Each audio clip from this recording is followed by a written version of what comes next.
मित्रांनो, पहिल्यांदा रील बघा, त्यानंतर या व्हिडिओचे फनी कमेंट्स वाचूयात. चलो भाई.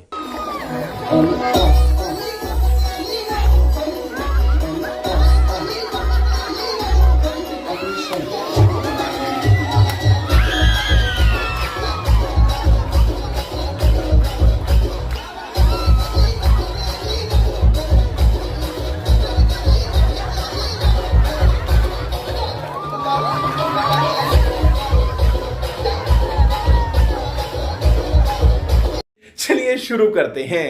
नवऱ्यानं लक्ष नाही दिलं की असं होतं. पैठण्या घेतल्या नसते तर असं पाहायला मिळालं नसतं. येड्याचा बाजार. बेल्टने लाल केल्या पाहिजेत. अशी नटी तर स्वप्नात पण नाही पाहिली. अच्छा. जी कला कधी नवऱ्याला नाही दिसली ती गावच्या बाहेर आली. लाईक आणि सबस्क्राईब करा.